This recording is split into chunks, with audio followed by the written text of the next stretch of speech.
నువ్వు ఒక సంస్థలో యజమానిగానో, లేకపోతే ఒక కుటుంబ యజమానిగానో, లేకపోతే ఒక చోట జాబ్ చేసేటువంటి సమయంలో 10 మంది పైననో నువ్వు ఉంటున్నప్పుడు, లేకపోతే ఒక అథారిటేటివ్ ఒక లీడర్షిప్ పొజిషన్లో నువ్వు ఉంటున్నప్పుడు అది నీకు తెలుస్తుంది. నువ్వంతా కరెక్ట్గానే చేయాలనుకుంటావు, హల్లెలూయా, అన్నీ కరెక్ట్గానే ఉంచాలనుకుంటావు. కానీ ఎక్కడో ఒక చోట ఏదో జరిగిపోయి ఉంటుంది. అది పొరపాటు జరిగిండొచ్చు, లేకపోతే నష్టం జరిగిండొచ్చు, అది నీకు నచ్చకపోయి ఉండొచ్చు, అవునా? లేకపోతే అనుకున్నది అనుకున్నట్లు జరగకపోయి ఉండొచ్చు.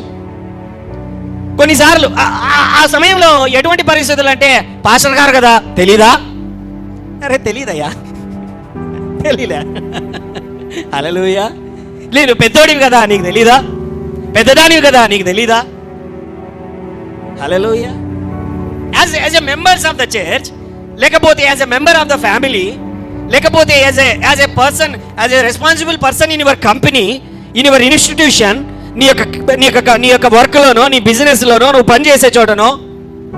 సో నీవు ఒక దేవుని యొక్క బిడ్డగా అక్కడ ఉంటున్నటువంటి పరిస్థితిని అర్థం చేసుకొని దానిని సరిచేసేటువంటి వ్యక్తిగా, దానికి సరిచేసి మంచి మంచి పేరు తెచ్చేటువంటి వ్యక్తిగా నువ్వు నిలబడాల్సినటువంటి బాధ్యత నీ పైన ఎంతైనా ఉన్నది.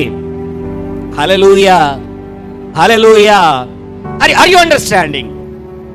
ఎందుకంటే ఖచ్చితంగా పరిస్థితులు వస్తాయి, ఇబ్బందులు వస్తాయి. రావు అని చెప్పే పరిస్థితే లేదు, రావు అని చెప్పే పరిస్థితే లేదు. అయితే నిలబడాలి.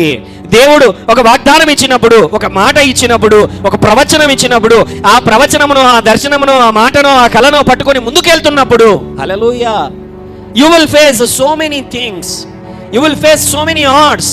అనేకమైనటువంటి వాటిని నువ్వు ఇబ్బందులు పడేటువంటి పరిస్థితులు వస్తాయి. హల్లెలూయా.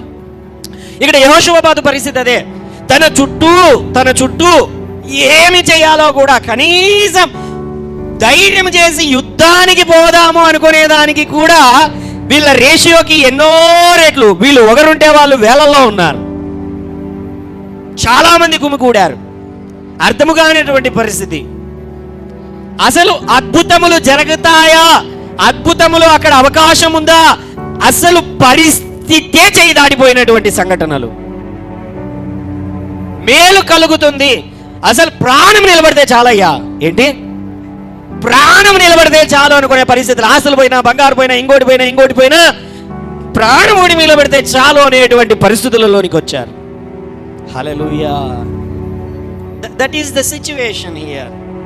అండ్ యెహోషాపాతు మీద భయంకరమైనటువంటి ఒత్తిడి. ఏమి చేయాలో కూడా పాలుపోవడం లేదు. యుద్ధానికి పోదామా, ఉపయోగం లేదు. పోనీ అక్కడ ఆ టైంలో క్యాబినెట్ మీటింగ్ పెట్టుకుందామా, ఏంటి? రాజు కదా ఆయన, రాజు దగ్గర మంత్రులు ఉంటారు కదా, సలహాదారులు ఉంటారు కదా, సైన్యాధ్యక్షులు ఉంటారు కదా, లేకపోతే కౌన్సిలింగ్ ఇచ్చేటువంటి వాళ్ళు ఉంటారు కదా. హల్లెలూయా. కామన్గా that is not, it's good. ఏంటంటే అటువంటి పరిస్థితులలో పెద్దలతోనో, అనుభవం ఉన్న వాళ్ళతోనో కూర్చొని ఒక మంచి ఆలోచన చేయడము అవకాశం, మంచిది. అయితే ఆ పెద్దలందరూ కూడుకున్నా కూడా ఏమీ చేయలేని పరిస్థితి. పెద్దలందరూ కూడా ధైర్యం చెప్పాల్సినటువంటి వారు కూడా, వాళ్ళు కూడా భయపడుతున్న పరిస్థితి. Hallelujah, hallelujah. Are you understanding this situation అండి? బహుశా నువ్వు నెమ్మదిగానే ఉంది, నీ లైఫ్ అంతా బాగానే ఉంది, నో ప్రాబ్లం. అయితే ఐఎమ్ ప్రిపేరింగ్ యూ, నిన్ను సిద్ధపరుస్తున్నాను. అటువంటి పరిస్థితులు మన జీవితాలలో ఎదురు కావు అనే పరిస్థితి లేదు. ఒత్తిడులు ఎదురవుతాయి, అవమానాలు ఎదురవుతాయి, సమస్యలు ఎదురవుతాయి, ఆటంకాలు ఎదురవుతాయి. ఉన్నట్టుండి పరిస్థితులన్నీ చేజారిపోయే పరిస్థితులు ఎదురవుతాయి. అలా అవ్వాలని ఎవరు కోరుకుంటారా?